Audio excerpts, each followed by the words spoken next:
Hello. आज हम भौतिक अनुसंधान प्रयोगशाला में निकली कुछ वैकेंसीज़ के बारे में चर्चा करने वाले हैं। तो इसकी हम ऑफिशियल वेबसाइट पे आ गए हैं। तो इसमें हम स्क्रॉल करके नीचे जाएंगे तो इसमें आपको लेटेस्ट हैपनिंग वाली जगह पर दिखेगा कि जो सबसे पहली वैकेंसी है इस पर हम क्लिक करेंगे। तो जो सबसे ऊपर वाली वैकेंसी है इस पर क्लिक करने के बाद हम ऑफिशियल नोटिफिकेशन में पहुंच जाएंगे, जो कि भौतिक अनुसंधान प्रयोगशाला की तरफ से जारी हुआ है। नवरंगपुरा अहमदाबाद से जारी किया गया है। तो इसमें क्या है, government of India is looking for young meritorious dynamic and motivated candidate fulfilling eligibility conditions for the following positions in pay level 10 of 7 CPC pay matrix as details below.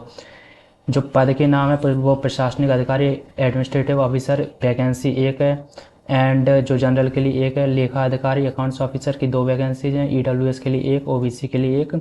क्रय एवं भंडार अधिकारी यानी कि परचेज एंड स्टोर्स ऑफिसर की 2 vacancies निकली हैं। उस जनरल के लिए एक है, SC के लिए एक है। एंड चयन का तरीका मोड ऑफ सिलेक्शन क्या होगा, तो लिखित परीक्षा होगी यानी रिटन टेस्ट प्लस इंटरव्यू, यानी कि रिटन टेस्ट के बाद आपका इंटरव्यू लिया जाएगा। एजुकेशन क्वालिफिकेशन देखते हैं तो एजुकेशन क्वालिफिकेशन क्या है, तो तीनों के लिए अलग अलग है। एडमिनिस्ट्रेटिव ऑफिसर के लिए आपको MBA प्लस सुपरवाइजरी पद पर 1 साल का अनुभव होना चाहिए। एंड ये सब नहीं है तो आपके पास पोस्ट ग्रेजुएशन होना चाहिए और साथ में 3 साल का अनुभव होना चाहिए, उसमें से 1 साल का सुपरवाइजरी पद पर अनुभव हो। और इसके अलावा स्नातक यानी ग्रेजुएशन होना चाहिए 5 साल के अनुभव के साथ, और 5 साल के अनुभव है उसमें से 2 साल का सुपरवाइजरी पद पर अनुभव होना चाहिए। अनुभव प्रशासन के क्षेत्रों में होना चाहिए, यानी कि आप जिस पोस्ट के लिए अप्लाई कर रहे हैं उसी रिलेवेंट फील्ड में आपका अनुभव होना चाहिए। यानी कि एडमिनिस्ट्रेटिव ऑफिसर यानी प्रशासनिक अधिकारी के लिए आप अप्लाई कर रहे हैं तो प्रशासन के क्षेत्रों में ही आपका अनुभव होना चाहिए। लेखा अधिकारी अकाउंट्स ऑफिसर, इसकी एजुकेशन क्वालिफिकेशन है ACA, FCA, AICWA, FICWA या MBA प्लस सुपरवाइजरी क्षमता में 1 साल का अनुभव, यानी कि ये पर्टिकुलर डिग्री डिप्लोमा वगैरह होनी चाहिए, साथ में आपका सुपरवाइजरी क्षमता में 1 साल का अनुभव। इसके अलावा और वाणिज्य में पोस्ट ग्रेजुएशन प्लस 3 साल का अनुभव होना चाहिए, यानी कि आपका MCOM हो और उसके अलावा 3 साल का एक्सपीरियंस हो, उसमें से 1 साल का सुपरवाइजरी पद पर एक्सपीरियंस हो।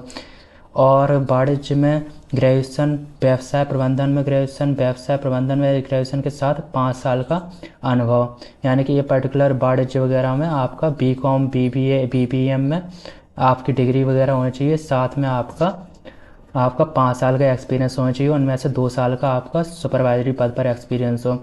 अनुभव वित्त और लेखा लागत लेखांकन के क्षेत्रों में होना चाहिए, यानी कि आपका जो एक्सपीरियंस वगैरह है वो फाइनेंस अकाउंट या फिर कॉस्ट अकाउंटिंग वगैरह फाइनेंस के डिपार्टमेंट से किया गया हो।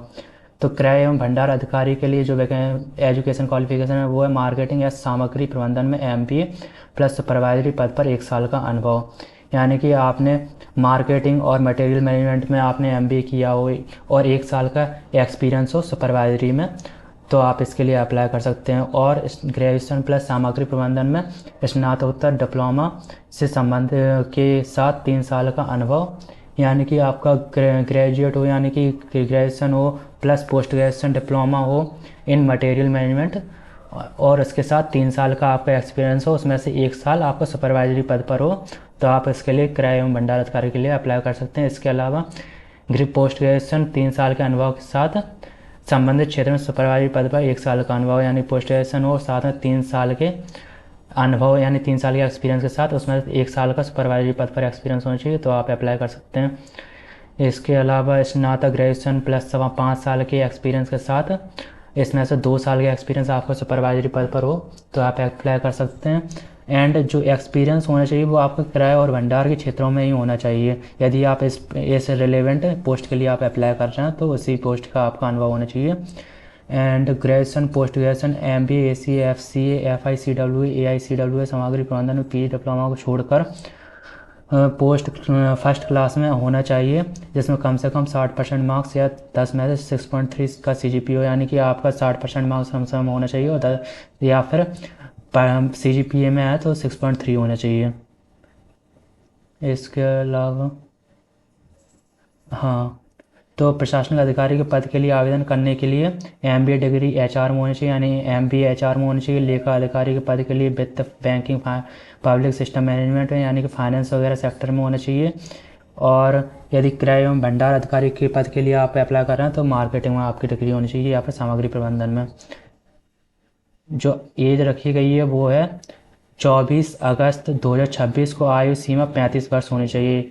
यानी कि आपकी जो मैक्सिमम एज है वो 35 वर्ष रखी गई है। और जैसे रिलैक्सेशन दिया गया ओबीसी वाले के लिए 38 साल रखी गई है मैक्सिमम, एससी वालों के लिए 40 साल, और जो सर्विंग गवर्नमेंट एम्प्लॉई यानी कि जो गवर्नमेंट की पोजीशंस पर काम कर रहे हैं वो and ex serviceman and with person with disability यानी दिव्यांगजन वगैरह are eligible for age relaxation age पर गवर्नमेंट ऑफ इंडिया। उनको अलग से एज रिलैक्सेशन दिया जाएगा गवर्नमेंट के ऑर्डर के अनुरूप। आवेदन कैसे करें, हाउ टू अप्लाई। एक उम्मीदवार को केवल एक पद के लिए आवेदन करना चाहिए, अर्थात प्रशासनिक अधिकारी या लेखा अधिकारी या क्रय एवं भंडार अधिकारी, यानी कि एक कैंडिडेट सिर्फ एक पोस्ट के लिए अप्लाई कर सकता है। ऑनलाइन पंजीकरण के लिए आवेदन प्रक्रिया PRL की वेबसाइट, यानी कि ये वेबसाइट के लिंक मैं डिस्क्रिप्शन में डाल दूंगा। यानी PRL की आप ऑफिशियल वेबसाइट पे अप्लाई कर सकते हैं, आवेदन ऑनलाइन ही होंगे। तो और जो वैकेंसी एप्लीकेशन फॉर्म ओपन हुए हैं वो 25 जुलाई से हुए हैं और आखिरी डेट है 24 अगस्त। तो आपके पास अभी बहुत टाइम है, आप आराम से अप्लाई कर सकते हैं। इसके अलावा आपका आवेदन में आवेदक की वैध ईमेल आईडी देना अनिवार्य है। लिखित परीक्षा, साक्षात्कार आदि से संबंधित सभी पत्राचार केवल ईमेल और वेबसाइट के माध्यम से ही किए जाएंगे। तो आपको ट्रस्टेड ईमेल आईडी देना चाहिए। ऑनलाइन आवेदन जमा करने की अंतिम तिथि 24 अगस्त है।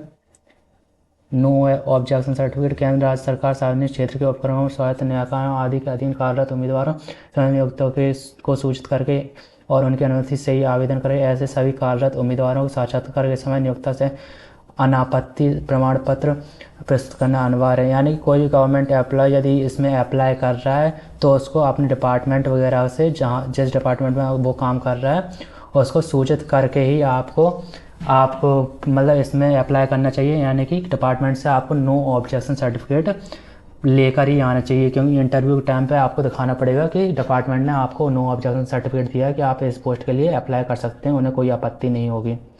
आवेदन शुल्क, तो सारे पद के लिए 250 रुपये है का आवेदन शुल्क है। प्रारंभ में सभी आवेदकों को आवेदन शुल्क के रूप में समान रूप से 7.5 का भुगतान करना होगा, जिसमें से शुल्क मुक्त श्रेणियां महिला, SC ST PWD भूतपूर्व सैनिक के अभ्यर्थी भी शामिल है। हालांकि शुल्क छूट श्रेणी महिला, SC ST PWD भूतपूर्व सैनिक से संबंधित अभ्यर्थियों को पूर्ण आवेदन शुल्क वापस कर दिया जाएगा यदि वह लिखित परीक्षा में भाग लेते हैं, और UR यानी जनरल, EWS OBC अभ्यर्थियों को 500 वापस कर दिए जाएंगे यदि वह लिखित परीक्षा में शामिल होते हैं। उन सभी अभ्यर्थियों को आवेदन शुल्क वापस नहीं किया जाएगा जो लिखित परीक्षा में शामिल नहीं होंगे।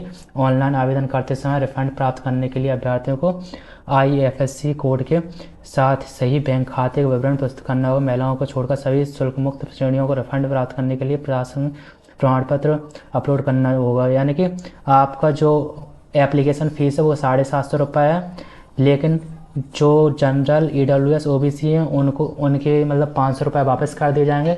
बाकी महिला, SC ST PWD भूतपूर्व सैनिक हैं उनके पूरे रुपए वापस कर दिए जाएंगे। यानी कि सभी जो जनरल, EWS OBC अभ्यर्थी हैं उनके लिए 250 रुपये है, बाकी सबके लिए फ्री है। एंड उम्मीदवार internet banking, debit card, credit card मतलब ऑनलाइन भुगतान के लिए। चयन प्रक्रिया, सिलेक्शन प्रोसेस क्या होगा। लिखित परीक्षा केवल एक ही स्थान पर अर्थात अहमदाबाद में आयोजित की जाएगी।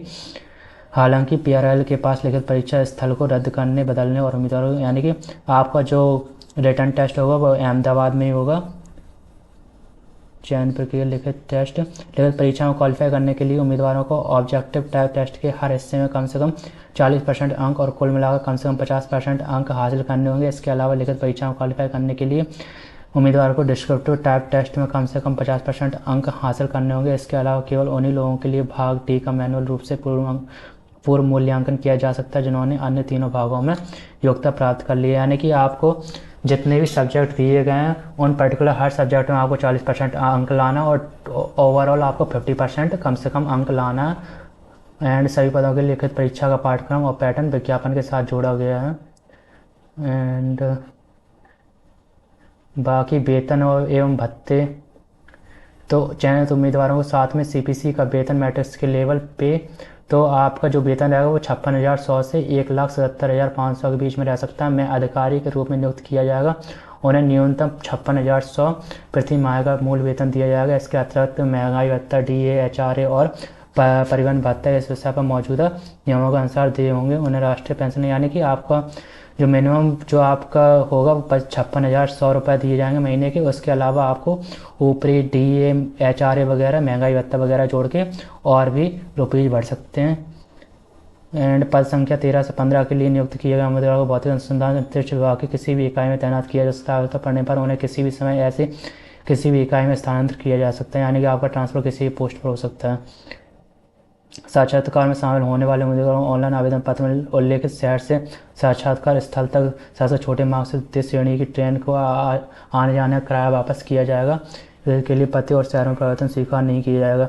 यानी कि आपका जो इंटरव्यू होगा तो उसमें जितना भी आपका खर्चा हुआ होगा आने जाने का, उसके रुपीज़ आपको मतलब लौटा दिए जाएंगे जब आपका इंटरव्यू वगैरह हो जाएगा।